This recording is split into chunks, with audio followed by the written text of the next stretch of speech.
Today is Friday, July 17th. Welcome to this edition of Nevada County Now. Today's episode, we're talking business shutdowns, downtown changes, PPE distribution, and more. Hope you'll join us.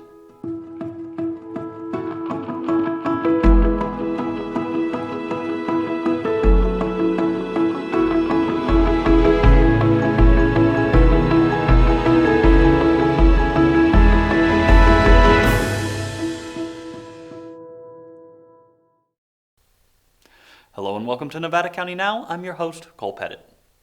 Cases of COVID-19 have continued to rise across the country, state, and county this week. This increase prompted Governor Newsom on Monday to issue new closure orders for several businesses across the state. These businesses include dine-in restaurants, wineries and tasting rooms, movie theaters, family entertainment centers, zoos and museums, card rooms, brew pubs, breweries, bars, and pubs. This closure applies to indoor services offered by these establishments, with room for modifications, so many businesses can remain open by tweaking how their service is delivered.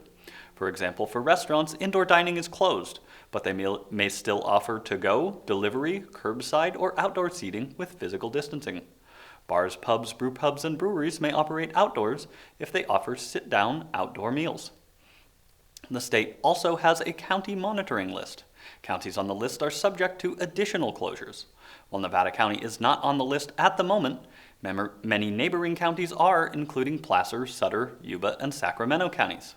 Should Nevada County end up on the list for 3 consecutive days, additional closures of indoor operations will be mandated, including gyms and fitness centers, places of worship, indoor protests, offices of non-critical infrastructure sectors, personal care services including nail salons, massage parlors, and tattoo parlors, hair salons and barbershops, and malls. For more information, visit covid19.ca.gov.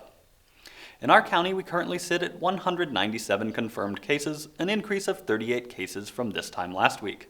63 cases are currently active. Nevada County Public Health lists 0 current hospitalizations and 10,477 tests performed, an increase of 2,147 tests this week. Visit mynevadacounty.com/coronavirus for the most up-to-date information. In response to the recent order that requires the closure of indoor dining again, Grass Valley wanted to give the opportunity for restaurants in the downtown area to remain open with as much outdoor dining as possible. The area between Bank Street and Main Street is being converted into a temporary outdoor pavilion where restaurants will be able to have seating outdoors and people can still dine out at their favorite local restaurant. They ask that you come and support downtown businesses and restaurants during these COVID times. Curbside pickup is still available in select spots on Mill Street and Main Street, and the city will be adding more spots as needed to assist businesses. We decided to go over there this morning and get some opinions about this change. Hi, I'm Sonora Slater with Nevada County Now, and we're here today in downtown Grass Valley to talk to local business owners about the Barricade of Mill Street, which has been put into place by the city of Grass Valley to encourage outdoor eating, outdoor shopping, and other outdoor activities, which is just a safer place in the midst of the coronavirus pandemic. So you can see what the city of Grass Valley has set up behind me. Here it is. So what do you think about the Grass Valley city's kind of idea to encourage outdoor seating? How has that gone so far? I think so far, I'm a little disappointed because I'm not in the walking area yet, but they did say they're going to reevaluate and move it down to Neal, which I think that they should do. But if you looked, I'm sure you've taken pictures and video of the area, and it's beautiful. I think they're doing it right, so I just want them to do it further down. So, but everything is good. I think it's good. It's a necessity right now. We can't serve anything inside, so we've got to be outside. So I think it's a good thing. Do you think that it should be a short-term thing, or do you think that the city of Grass Valley should try to implement it in a long-term matter, even after the pandemic? I think it, depending on how it goes, I think it's going to go really well. I think it should. I always thought it should be a permanent thing. So I think that we should not only do it this way, but then also have redwood decking out into the street with restaurants having a barrier around them so they can have seating on the decking. There's a lot of stuff. A lot of cities are doing this already. Southern California has cities that are doing it. I just heard Boise's downtown is doing the same thing. So it's a thing that's happening around the United States. we're just a little bit behind the 8 ball on it. So, but we're getting there. We're getting there, and I think it should be permanent. Cool. Thank you so much. Is there anything else you'd like to add? The only thing I would like to add is that we need to close the whole street. That is my main message because I feel left out because that looks so nice. So come down and shop, everyone.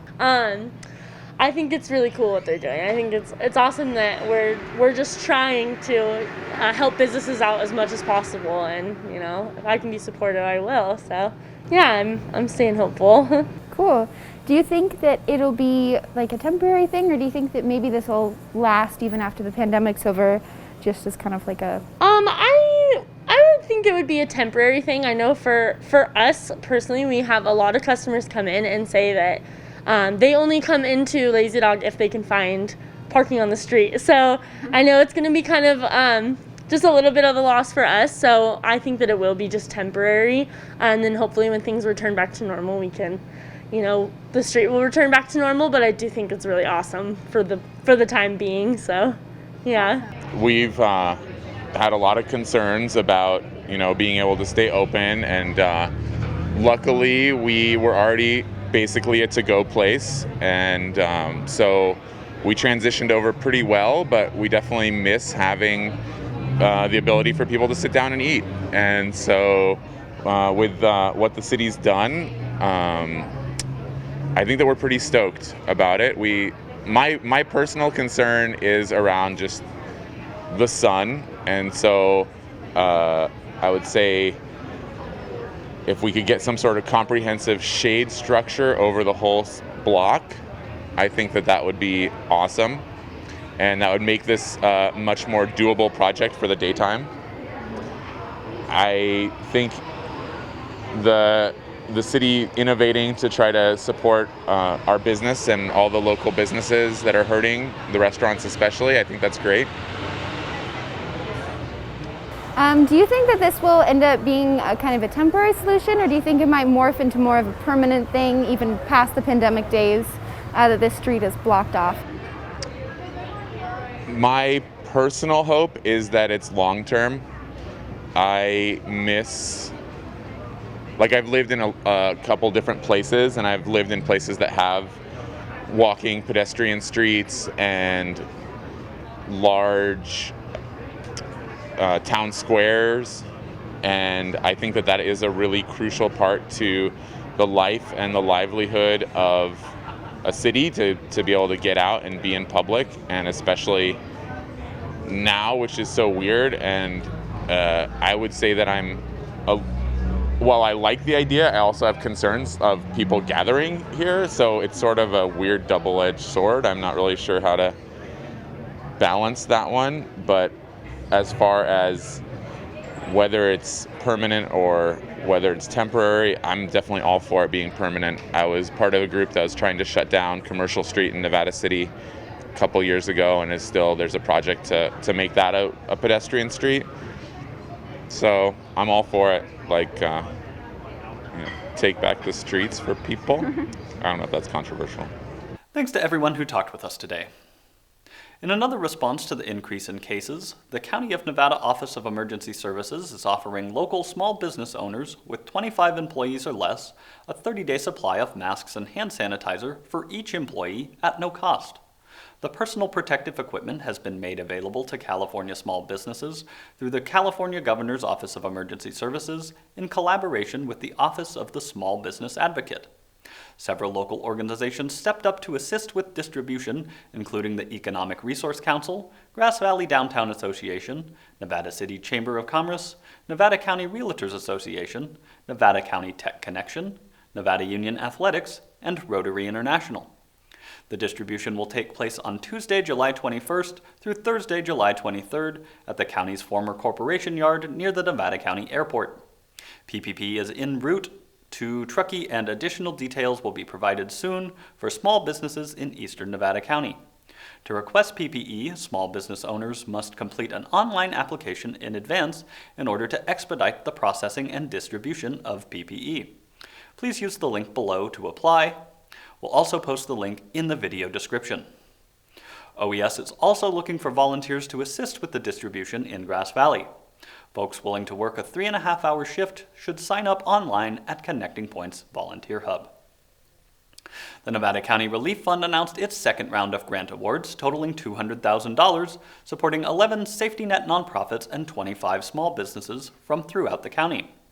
The Relief Fund received 102 applications from small businesses for its microgrants up to $5,000 each, and over 24 applications for the safety net grants, ranging from $5,000 to $20,000 each. The combined requests totaled over $850,000. To date, the Relief Fund has raised $447,218 and distributed $410,000. The fund was established in April with a $100,000 challenge grant from the Nevada County Board of Supervisors. Since then, it has gained traction as a reliable way to give back to our unique small businesses and nonprofits that have been stretched to meet extreme community needs. If you can, consider making a tax-deductible gift today that goes directly to assist Nevada County's invaluable nonprofits and small businesses. For more information and to make a gift, please visit nevcorelief.org. Earlier this week, Nevada County Superintendent of Schools Scott Lay, in conjunction with Nevada County Interim Public Health Officer Dr. Richard O. Johnson, released a document, A Public Health Guided Return to State-Based Classroom Instruction, with the intent to provide guidelines to Nevada County's educational institutions. For more, let's turn it over to Sonora Slater. Thanks, Cole. We're probably all tired of receiving emails with the words uncertain, unprecedented, guidelines, and pandemic, among others, but with much of the world still scrambling to find ways to return safely to the new normal, it'll probably be quite a while before these key words fully disappear from our inboxes. Plans for the return to school this fall in California are in the works, but they too are nothing if not uncertain. Some regulations at the state level have been released, and some are still in the process of being created and released. But earlier this week, a Nevada County interim public health officer, in tandem with the Nevada County Superintendent of Schools, released a document with a current overview of what the return to site-based classroom instruction might look like. Some of the more obvious key points include frequent hand washing, proper face coverings, intensified disinfecting, and social distancing.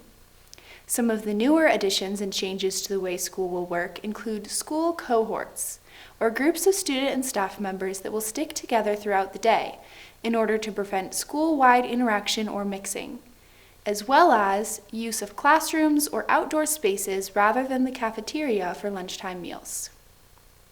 The priority, of course, is the health of students and staff, as well as the families of the students, who may be in a more vulnerable age group or demographic than the students themselves. However, the exact nature of the best way to ensure health and safety is truly up for debate, and will most likely continue to grow and change as more information becomes available. One example of the necessity to be able to rapidly adapt to change came earlier today, as California Governor Gavin Newsom imposed strict new criteria for district reopening. Even as schools have set in place complex plans for how to allow students to return to school in a few weeks, Newsom said today that only districts and counties that are not on a coronavirus case watch list will be able to resume operation.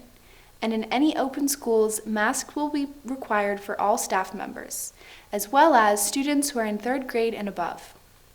More guidance at the state level will most likely continue to be made available, and schools will have to adjust accordingly. Back to you, Cole. Thanks, Sonora. With so many events canceled due to the pandemic, it can be difficult to find ways to stay entertained while also staying safe. Thankfully, this weekend there are a few events to take part in safely.